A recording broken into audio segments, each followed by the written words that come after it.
I'll tell you afterwards. Okay. Gabe Goodwin playing basketball. Okay, all right. Ravens are favored in Cincinnati Sunday at 1. Shout out, Gabe. Joe Burrow looking to keep his winning streak alive after digging out of the basement last week with a win in Carolina. Congrats on that. Here's Joe Burrow. You got to be aggressive out the gate. You can't let the game come to you because your possessions are going to be so limited. I'm going to have to play damn near perfect. That's how I'm preparing. So it's an exciting opportunity. Okay. Here's their career head-to-head. Lamar's been rolling. And as Joe mentioned, it's usually because they get ahead and run the ball. So, Brew, are your Baltimore Ravens on upset alert? Look, I respect my hometown team. Which The Bengals. The Bengals, not the Saints. I got a lot I can claim. It's just my Browns. life, all right? It's my life story. Yeah. In this case, the Bengals in this conversation. All right? I respect them. I think they're better than their 1-3 record. If they were to win, it wouldn't shock me, nor would it take me off the Ravens, thinking they can get to the Super Bowl. So then they're on upset alert. However, I don't think so. I think Baltimore is going to roll. I think they're going to win by 2 touchdowns. Woo! Like, they have the Bengals record. And you said it last segment, Nick. There are teams that they're just a tough matchup. Burrow and is- Lamar, well, hold on. Sorry. Lamar's 4-1, as you just showed, against Burrow. Lamar's 8-1 against the Bengals, period. And the last time when the Bengals beat Baltimore, the last time, 2022, it was the playoffs. They needed a 98-yard fumble return, all right, or Baltimore was about to score and win that playoff game with Tyler Huntley at quarterback. Tyler Huntley. All right, I know he made a Pro Bowl somehow, but Tyler Huntley at quarterback. That's how tough of a matchup they are. And you look at this graphic, it's just a bad matchup for the Bengals. They don't stop the run. Baltimore's best in the run. They give up a lot of points. Baltimore scores a lot of points. that part's all the true. Bengals are terrible in time of possession. Baltimore is one of the best in the league. There you go. And so Burrow's going to have to score every possession because he's not going to have many, I don't think, because Baltimore is going to dominate by running the ball, and he's going to have By to the score way, every he time. did that against the other team from that area and lost. Yeah. Like, So, it like he said, he's got to speaks to be your perfect, point, and they got to get a stop or two that they're not expecting to get. Yeah, it's hard to get excited about the Bengals because they did beat Carolina, but Carolina had a chance to tie it with 4 minutes left in the game, so it wasn't like a lopsided victory. But when you look at Baltimore, they're only 1 game ahead of Cincinnati, so it's not like it's just crazy. And I understand the games were closer than what Cincinnati's had. I think the real edge that Cincinnati has going into this game is the big 3 are healthy, right? T. Higgins isn't on the injury report. Jamar Chase isn't on the injury report. Joe Burrow. Everybody's healthy, and this is really the first time that that's happened throughout the course of the season. So their ability to throw the ball, I think, is going to be so much better than what we've seen. And we saw Jamar Chase come alive, and the Ravens have struggled. They're 29th in pass defense. So you have a real opportunity here for the strengths of Cincinnati to take advantage of the weaknesses of Baltimore, and this could shift the other direction. Let's say Cincinnati gets ahead early, and Baltimore decides, oh, now we got to throw the ball 50 times and go to that formula You think they're gonna do never. that? Well, depends how the game unfolds. If That's what they tend to do. If Cincinnati goes up on top, they haven't, and this is common with a lot of offensive coordinators, is if you get down by a couple of scores, you immediately think, I've got to throw the ball to get back in this game, as opposed to saying, okay, if we just go down and get 1 score, this is dramatically different. But we see that all the time. It's what happened against the Chiefs. It's what happened against the Chiefs in the playoffs, and then they didn't learn their lesson. All happened in week 1. So let me They shouldn't do that. Oh, okay, but that's I know, but they have, unfortunately. And it's not just them. It's a lot of teams. A lot of teams. It's a lot of teams. All right, so a couple things here. One is, Dust, the graphic that I said I didn't know if I was going to use, but I guess I will. Burrow's in his career against Baltimore. Now, it's not against Lamar, but just Lamar doesn't play defense. Burrow in his career against Baltimore has played well.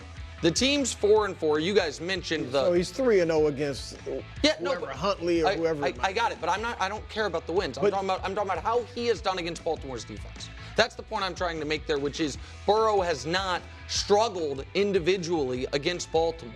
He has played well individually against Baltimore. You're right.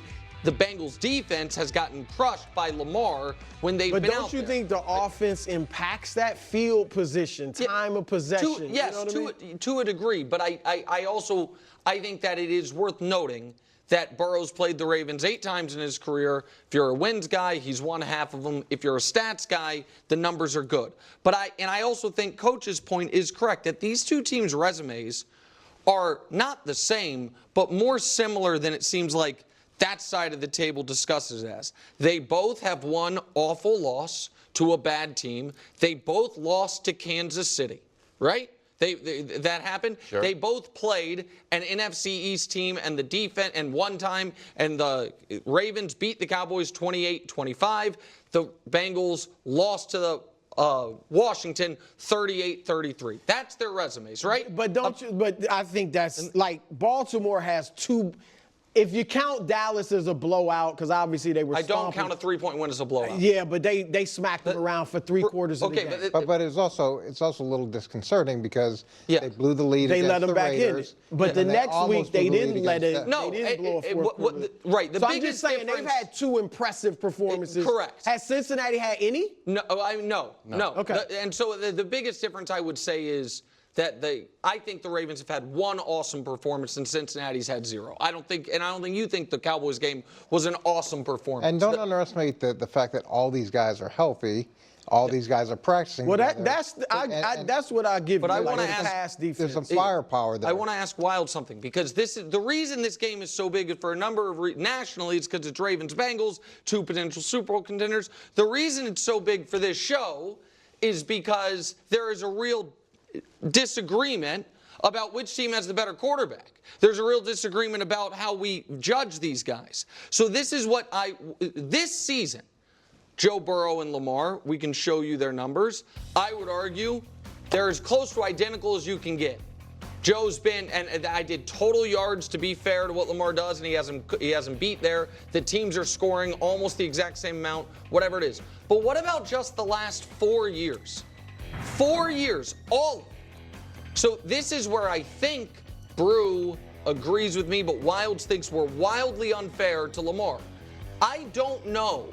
In the last 4 years, Lamar has 1 MVP, Joe has 1 Super Bowl appearance. I would call those accolade stuff, close to a wash.